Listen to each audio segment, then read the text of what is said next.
What's up, everyone, and welcome back to the Real Ones Canes podcast. I'm the Beast, Brian London, alongside my co-host, Brandon O'Doy. Do us a favor, go subscribe to the podcast wherever you get your podcast. Amazon, Apple, Spotify, all of those places and more. You can go subscribe to the podcast, download, like, thumbs up, write good reviews. All of that helps us, and go subscribe to the YouTube channel as well. Brandon, we are flying in quick with the story of the week. It happened, maybe almost a week ago, that we got news that, I was on Twitter, or the site formerly known as Twitter, and I saw a tweet from Cam Ward with him in a Miami uniform and a signing emoji, and I was like, I guess that happened. And then we got the D-Train tweet, and a bunch of other coaches were retweeting, and it came down, and we got our QB1. He is Cam Ward, formerly a Washington State quarterback, now a Miami Hurricanes quarterback. What are your thoughts? Yeah, no, it's the best possible scenario for everybody involved, Beast. And at the end of the day, you got to credit Mario Cristobal and his entire staff, for pulling off, basically this coup d'etat of being able to go grab a guy from the NFL and bring him back into college football to play football for the University of Miami. It's like we talked about all along. There's two windows you could be. You could just move on from Cam Ward, take Reese, take Jacurri, take Emory Williams, and take Judd Anderson and play football. But, University of Miami said, look, and I'll never forget you texting me saying, hey, Cam hasn't signed with an agent yet. And I was just like, man, I can't. It's just too much. Like, we've got to put things to bed, and that's what we say with stories, in the news world. Like, we want to put the story to bed, meaning we don't want there to be any iteration or any sort of scenario that can bring this thing and make it alive again. But I'm especially glad that when the story did resurrect itself, it ended pretty quickly. And it's, as I've been saying this entire offseason since the bowl game, because I've had an intimate look in how business is done at the University of Miami, I was imploring everybody who is a Canes fan to put some trust in Mario Cristobal and his staff. They are really conscientious. They go through great lengths. I don't know how they got this deal done. And there's this notion on social media, well, Miami's just paying everybody off. There are a couple of kids they couldn't pay off. Okay, and they wanted and didn't get. It's not just about the money. And there have been times where I know for a fact the money was equal at two institutions, and kids chose Miami because of the message that was being sent, the opportunity that was being presented, and all of those factors. So it's still a recruiting win. You can say whatever you want to say about it, because that doesn't matter. NIL packages and all of the other things that come along with it. The guy that the Hurricanes needed is going to be wearing orange and green, and he's pretty good by most accounts. And so at the end of the day, that's been the difference on this team and in this program for the last 20 years. You have not had an elite quarterback in the elite quarterback first era. And this has been the issue. You haven't had a guy who's even been on draft boards. And that's what Cam Ward does to you. He immediately becomes a guy that gives you Heisman odds, a guy that now Xavier Restrepo. And I told you off camera or outside of the podcast confidentially that Xavier Restrepo coming back was one of Cam's, requirements. And so very shortly after the bowl game, Restrepo got back on board. And I thought to myself, wow, Miami still didn't get this kid. Like, that's tough, because Restrepo had done enough to give himself an opportunity to go to the league. But it turns out they stayed the course. Rick Ross paid off. The dinners at Rusky Pelican paid off, or wherever they went. And you got yourself a nice little quarterback, Beast. Congratulations to you, because I know it means a lot to you. It does. And I say that seriously. Yeah, no doubt. And it does. And by the way, and Brandon just kind of took you behind the scenes where he told me the exact the Xavier Restrepo news, and we kept that off the pod and all this stuff. There's a lot that goes on with all of this, including, it seems like Cam and his people did reach an agreement with the Canes connection and the collective back in December, and then there was a lot of games being played and all the stuff. And you know, man, we talk about the business of recruiting and the portal and all of that stuff, and it's only gotten bigger as these guys have gotten more representatives because of the NIL and all of that stuff. There's just so many people around these kids in their camps, and sometimes you wonder, who's making the decisions? Is it the kid? Is it the people? But in the end, Cam Ward got a second or third day draft grade and knows there's some stuff he has to improve on, including not fumbling pretty much every game, and realizing that the University of Miami gave him the best chance to improve on what he needs to improve on to really get his draft grade to where he wants it to be. Yeah, and if you're Cam, you don't want to come out in a QB heavy draft like what you're going to see here. I mean, you've got Caleb Williams, you've got Drake May, you've got just a tremendous Michael Penix top half of this. Michael Penix, to some extent, JJ McCarthy's going to be in the mix. Kid from LSU, Jaden Daniels. There are just too many good, talented, top end guys because you want to go in those first two rounds. Like you're fine going in round 1 or round 2. I mean, don't forget you've got the tight end from Georgia coming out. You've got Marvin Harrison coming out. That first round is filling up really, really quickly. And there are going to be some linemen taken. There are going to be some defensive players taken. So if you're Cam Ward, why discount yourself? Take the whatever amount of money you're getting from the University of Miami. By all accounts, it's a good package. That's a pretty good sit where you are fee. Build your brand. Do it with better players than you had at Wazoo. Okay, you got 1,000-yard, safety blanket in the slot who's playing his 5th year in Xavier Restrepo. You've got, Jacoby George, if he can figure out life. You've got, a lot of other talented guys. You got one of the best incoming freshman wide receiver cores in recent memory at Miami. And you got a commitment to an offensive line that has greatly improved under Mario Cristobal and really has been the best it's ever been during the stretch that I've covered the University of Miami Hurricanes. So there's a lot to like. And, oh, by the way, you get McCormick back for his 9th year. So why wouldn't you want to be a part of the most experienced tight end to ever play college football? It's just a lot to like, And so, I mean, here's a Texas kid coming to Miami, making the difference. And the beautiful thing, and I hate to talk about this, but this is the era you've got to talk about. The beautiful thing for Canes fans is, man, at the end of the day, if something happens, you got a lot of experience backing this kid up. Yeah, no, the quarterback room is now deep, right? Where it was, you were thinking there was going to be a problem there. Now you've got Cam and you've got Jacurri. We hope he sticks, and we'll talk about that in a second. And Emory, I think he walks. That's something we'll cover later on, but I think he walks in the spring. Okay, well, thanks for ruining the headline on that one. But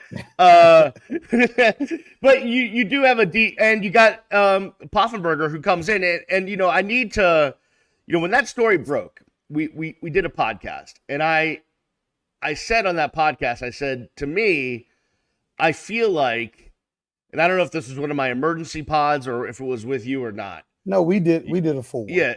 Yeah. I feel like this is a depth move. This is to bring in some depth at the position. And from all accounts, the Hurricanes coaching staff was really open with Poffenbarger to say, listen, we're still looking. We're still looking for another quarterback. You can come here and compete, and we'd love to have you, but we're still looking. And they stayed true to that. I think that was one of the, in the time that we've been doing this, that was one of the more, thoughtful things that you brought to the table and really foreshadowed what ended up happening with Cam Ward. And I think that if you're a University of Miami Hurricane fan, this quarterback room went from being like super doubtful to very slim to like, ooh, love it. You know what I mean? I'm comfortable with like all three of the top three options. Like, we can win football games with either one of these guys. I think you can win with Cam. I think you can win with Reese. And I think you can win with Jacurri. And I think you get a chance to develop Emory and let him come back slow from an injury. Emory, on behalf of all Canes Nation, you've got an entire 365, buddy. I don't want to see you out there taking hits, and I'll see you in the spring of 2025, fully healthy, ready to compete, and get back to some of your Clemson and FSU ways, and having a full year to develop off season with Shannon Dawson. And that's going to be a very nice situation. And oh, by the way, Beast, I was not down. I was kind of down on this Luke Nickel kid, this 2025 quarterback commitment. I thought it was way too quick to take him. He came down here. He played against, Davie Western. And I thought to myself, man, this is a really quick take. I think I even mentioned it. I was like, why are we letting this kid commit? The kid goes out, wins the state championship in the highest classification in Georgia. And he made a believer out of me. So he didn't need my approval, but the 25 quarterback room looks good. Hopefully Miami can keep this kid. Hopefully he wasn't paying attention to what I felt about him. But I gave my true comments, and I stick by it. I still think there's some development needed to do, but I'm very comfortable with him being the leader of this 2025 class because he's the goods. Before we jump ahead a year, let's stick with Cam for a few more minutes. He can make every throw. I've watched a bunch There's of just a lot of quarterbacks. We went from no quarterbacks to a lot. So let me have my fun, okay? All right. I just want to be able to celebrate right now. We got Cam can make every throw. I watch him. There's not a throw that he can't make on the football field. He's got an NFL arm. There's some other stuff he has to work on. Most notably is not fumbling the football. He needs to work on maybe being a little more, I would say, guarded in the pocket when it comes to the rush and keeping the football with him. And then when he's rushing, making sure he's got two hands on the football and, doing the right things with all that stuff. But he's got a gun for an arm. He can really make all the throws. And listen, you got to start there. That's like an important part of things. But there's been some chatter because, and I couldn't find the exact quote. Maybe you saw it, but somewhere where he said he expects to come in and play under center and play, in the pro style offense. And I'm thinking to myself, well, where's that coming from? But, maybe that's pro style. This is air raid. This is throw it all around the world. This is hand the ball off to Mark Fletcher and get 10, gas you, throw the ball to the boundary. Jacoby George with a little quick bubble slant and gas you. This is go deep to Isaiah Horton. This is Josiah Trader for 6. This is coming right at you too fast. We got more athletes than you do, and our quarterback can run. This is nasty. This is fast. This is quick. This is Miami. This is swag. This is, if he gets hurt, the guy coming off the bench is Johnny Man. Don't use the S word. Don't use the S word. This is coming right at you. This is coming really fast. If this guy goes down, we got a Johnny Manziel coming off the bench. This is tough, man. You better sign on, Beast. This is playoff. This is Saban's not here anymore. This is Nick Saban ain't coming out that door. I mean, this is a lot. This is we'll see Kirby in the playoff. This is a different day. This really is. And I'm not trying to hype this up, but you got Florida down. You're gonna walk in there, blow them out. Oh goodness! Or put them. You're gonna put them on notice. Napier and that whole situation. And here's the best part about that Florida situation. If you're Miami, I think Jed Fish took a job that will keep him in that West Coast scenario because he would have come to Florida. Yeah, that would have been problematic. That's his alma mater. That would have been problematic for Miami because you actually have a guy at Florida with a pulse. So, like a recruiting pulse. Napier, good coach. He hasn't been able to kind of crack the ceiling. But one thing that has happened is you got two guys that are not really solidified on the recruiting back to back, which is Dan Mullen, and now you have, Billy Napier. So I think everybody agrees he's a good coach. But if you've got a guy that wasn't very good stacked against a guy that's struggling to find his way in this league, that creates a very, untalented roster, and you start reaching for guys that aren't SEC guys, and then that's what gets you fired.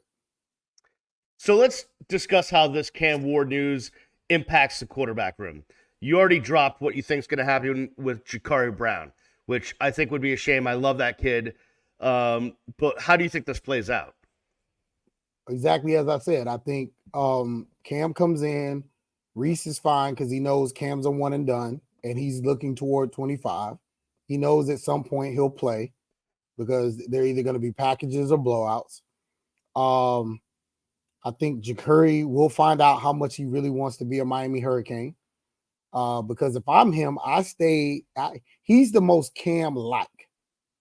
If I'm him, I stay to push Reese out of the door or push him because he has the most to learn from Cam. They have very similar games. And if Jacurri really fine-tunes his ability to play the quarterback position, he'd be in a lot better shape. Because if you go out, and I don't want him to go, but I'm just saying more than likely, his insurance has already been secured. So if he leaves, it's no big deal. But if he stays,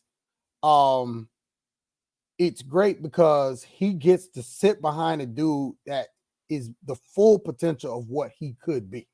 And for the first time, because he couldn't see that in Van Dyke. Like sometimes you don't know what you can be until you see it. Right. And he's the only guy on this roster because Judd Anderson ain't going to be able to be like Cam. And I mean, this guy has a big arm. He can run with the ball. And he can do a lot of things. So he's kind of a mirror of what you see with Cam. And so even if we don't go get Reese, I would have liked to have Jacurri behind Cam, but I understand why you have to get Reese because you don't know what Jacurri is going to do. And so at the end of the day, I think it would be awesome and beneficial for Jacurri to stick around.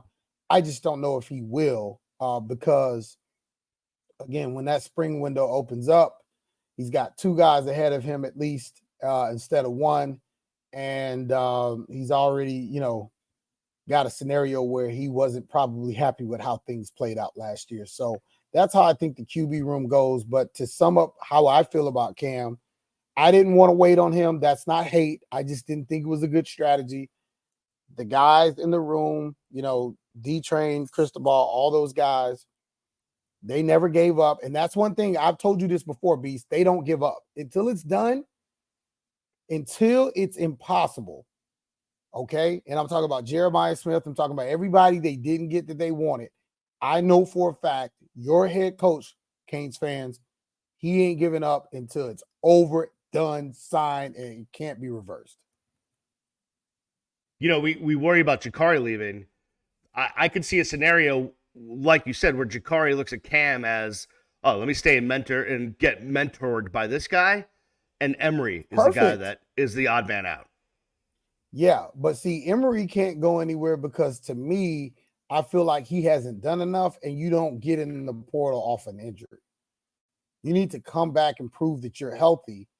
And to be honest, I think he's got a place in this offense and in this room because he's a real Cane. He came here I like guys who come out of high school. Like he's a Hurricane.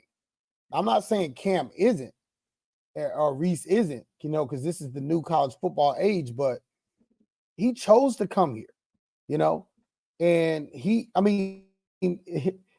let's face it, it's not always about playing. Sometimes being a part of the culture that turns a place around. Like imagine the pride of anybody on that Michigan team or even that Washington team. Imagine the pride of those guys, and they get to hang their hat forever and say, we were the guys that brought Michigan back. Michigan was a big-time program. They hadn't won since the 90s. And it was all this Bo Schemblack, all this talk, and we had a very big task on our hands. And we were the guys, put it on our shoulders and say, you know what? We're bringing this thing back. To me, it's harder to bring a program back than it is to win a championship outright.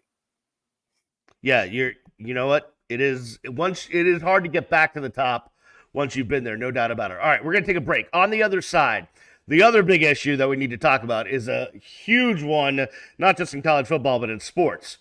Nick Saban retired. What does that do to the landscape? We will discuss that and more after this. Please subscribe to the podcast wherever you get your podcast. We'll be back after this. It's the Real Ones Canes podcast. All right, we are back on the Real Ones Canes podcast. He is Brandon O'Doy. Follow him at Brandon_O'Doy. Follow me at Miami Radio Beast. It is the Real Ones Canes podcast. Go subscribe wherever you get your podcast and on the YouTube channel. Brandon, it was a crazy couple of days in the sports world about a week ago. We had Pete Carroll out, we had Bill Belichick out, and then we got Nick Saban retiring. The man, the GOAT, the best college coach of all time, retired. And then we got a little bit of a surprise when someone that's never been in Alabama, someone that's not known in SEC circles, guy that took his team to the national championship from Washington gets the job. It makes sense on one hand, but it's crazy on the other. What did you make of Nick Saban retiring, and how does that impact the world we live in? Well, you know that I would know this, but I can tell you it was a complete surprise to everybody down there. There was a kid that I know intimately. He was committed to Alabama. He had just been admitted the day that Saban was set to retire and had a 6 p.m. meeting with Saban, a conference call, to solidify his recruitment and to commit to Saban verbally. We had done so, through other coaches. He's going to be the center there. So people at Alabama did not know this was coming, okay? This is breaking news to everyone. And so that's just how crazy this whole business was. And you mentioned the bevy of coaching talent that all sort of, forgive me, I hit my camera, that all sort of seemingly, that's a lot of news to handle. Yep. Carroll gets fired. Belichick, these are GOATs. These are like not just, and then Saban retires. That's a rough day for the coaching fraternity. One of those guys is worth a lot of cheddar, and three of those guys is like, man, just turn off the TV. I'm going to bed and hoping this was a dream, As it impacts the world of college football, and we'll bring it back to the University of Miami, is there a chance that Saban leaving, obviously on paper it benefits everybody else, but recruiting-wise and all of the stuff, now Miami's got some kids that they can look at that maybe okay? Listen, Nick Saban told coaches privately that Miami becoming strong was the thing he feared the most. Why, Brandon? What's the big deal? Remember, at one point during Saban's run, the ex-wide receiver position belonged to Miami-Dade and Broward County. He went from Emory to Calvin Ridley to Jerry Jeudy, and there were like one or two other names. Jacurri Brooks came in. He didn't quite live up to that standard, although it was a freakish standard to live up to. And it's like 1 out of 11 positions was always taken by a kid in the 305 or the 954. And so when you have no more Dallas Turners running the Alabama, no more Earl Little Juniors running the Alabama, no more Jerry Judys, no more Calvin Ridleys. Can you imagine if any of those guys were Canes? Oh, someone told a story. Calvin Ridley, and I forgot who told me this story. They literally just told me this a few weeks ago. Calvin Ridley was set. Oh, yes, I remember who told me. Calvin Ridley was set to go to the University of Miami. He was set to commit. I was there at North Miami Field during his junior year, rising senior year, and he got a phone call and was told to pause. And he ultimately flipped to Alabama. Like, had Calvin Ridley come to the University of Miami, you have to ask yourself, he's one of those Jeremiah Smith type recruits, right? You have to ask yourself, and it's only recently that under Cristobal that Miami's now getting guys at the receiver position that other schools desperately wanted. The Nykars, the Josiah Traders, the Chance Robinsons. We haven't been recruiting with elite Power 5 programs for guys like Jacoby George, Xavier Restrepo, Rashard Smith. Like, no disrespect to them, but Miami wasn't in battles with these elite programs, these national caliber programs. Now that you're in battles with these elite programs, now you understand the significance of someone like Saban stepping down. It gives Miami a better chance to have a seat at the table because now kids are no longer going to take the Saban discount. This is what I tweeted about earlier today. What's the Saban discount, Brandon? Well, I'll go play for the best coach to ever coach college football, and I'll forego millions of dollars to be around his presence, to be developed, particularly if I'm on defense, Beast. And I'll do that as a Caleb Downs, even though the school in my backyard in Georgia is one of the top schools in the country. And, oh, by the way, they have a guy on defense who's no slouch in Kirby Smart. So there's going to be a ripple effect across college football. I think it's good for Miami because you have a Sabanite as a head coach too. You have a guy who spent time, who understands a lot of the formula, who won a lot of those recruiting battles over Miami because of his tenaciousness in recruiting.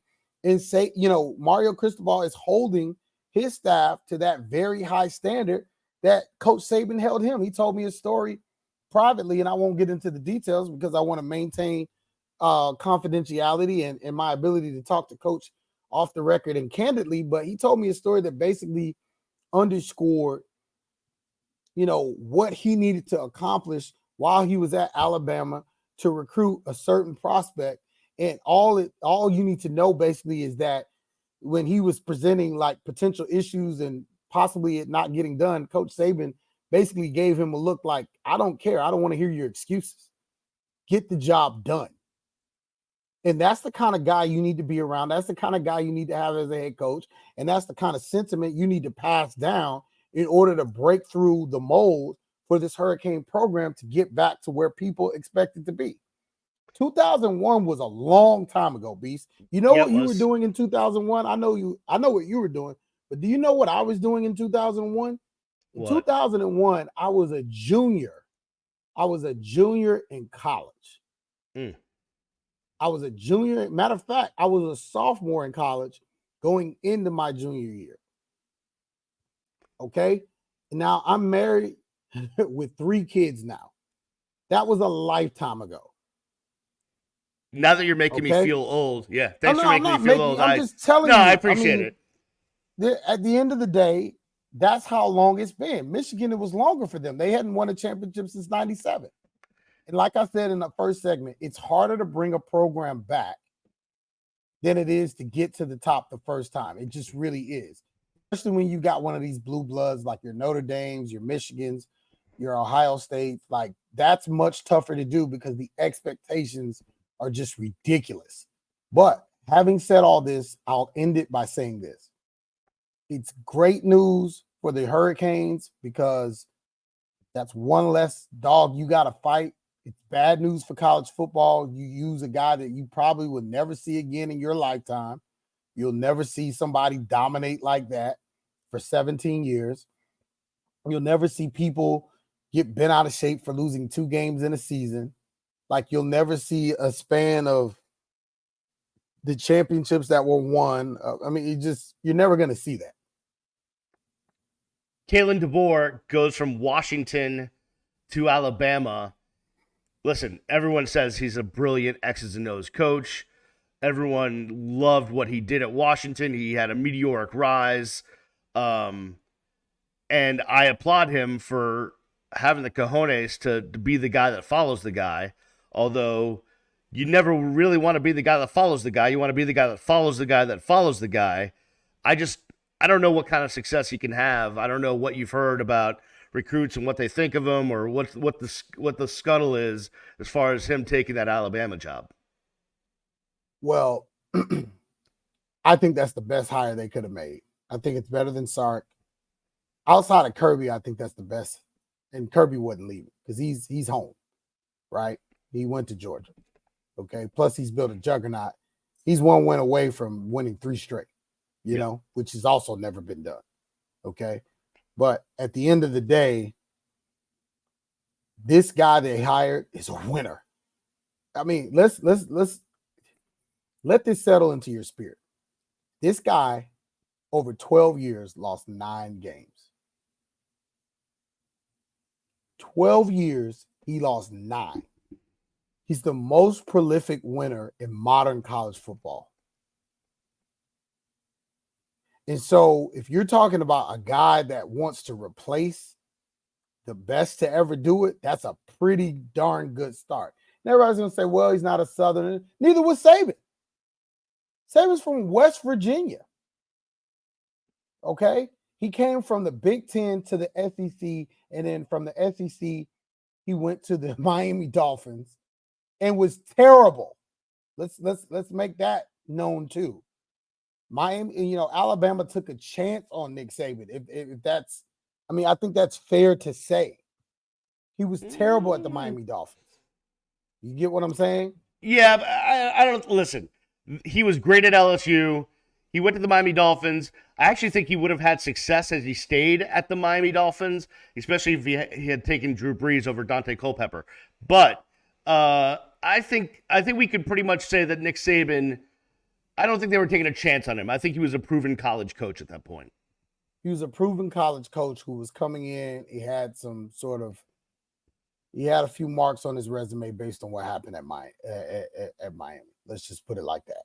And I was here when he left because when I first moved to the city, he was the head coach of the Dolphins. Right. And so people were not sad to see him go. I can tell you that. Well, no, and I agree. And so, but I guarantee you people at Bama are extremely sad to see him go now. So it's just the way the world turns. But overall, Beast, I think what I want on the record about this is Coach Saban's the best ever. I think this is one of the first times, because, there's Michael, Kobe, LeBron. I think this is one of the first times in sports, because there's Ali, Frazier, Tyson. This is one of the first time where everyone universally agrees. Doesn't matter what color or what fandom you root for. Saban's the best to have ever done it. He's better than his predecessor, Bear Bryant. He's the best college football coach that has ever been around. That's an open and shut conversation. So to have the best ever on the bench, best thing for anybody trying to get back to the top. Because let's talk about this, and we didn't bring this up yet. Harbaugh could potentially be leaving because he's building quite a beast up there at Michigan too. Oh, and that helps. Yeah, there's no doubt that Jim Harbaugh might be having his eyes, especially because, he wants it in his contract that if anything comes down from the NCAA, he's not responsible. He doesn't, bear the penalty of that. So he might be heading to the NFL. Yeah. That's so bad. Yeah. So I won't even get into that. So there's that. But man, you know what? As much as I dislike Nick Saban because of all the things I know about how he interacted with people down here in South Florida when he was the head coach of the Dolphins, just interpersonally, people that worked at the Dolphins, how he treated them. And I've known people that worked at Alabama, and he's not the easiest guy to work for. No, I didn't say he was a great person. I say he was a great football coach. Right? I didn't. No, so that's what I was. You want to? I mean, but that's people. And I'm not saying you. I'm just saying in general. Like we got to determine what we want. Sometimes when greatness presents itself, it's going to create a deficit in some other area of life. Sure. This may not be a guy I want to have dinner with, but this may be a guy that I want coaching my son and getting him ready for the NFL. I'm not counting on this guy to be likable. I mean, he's probably a jerk. No, but what I was saying is that despite all of that, I think the reverence, the respect that you have to have for what he did is just, amazing. What he did was amazing. It will never be done again. As you said, before we get out of here real quick, we need to two props, or one big prop to Katie Meyer, the women's basketball team, who took down number 4 NC State the other night.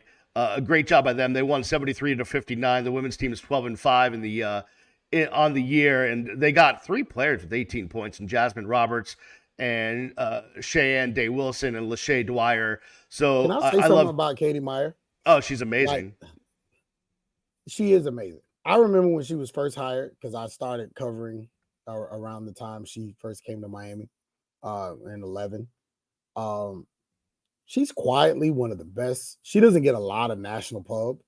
She's quietly one of the best women's basketball coaches in the country. And I was hoping that they could get to the Final Four just so she could get her just desserts. Because sometimes you need that week break between the Elite Eight and the Final Four, so everybody can do their research. Everybody can see how good she's been and what great team she.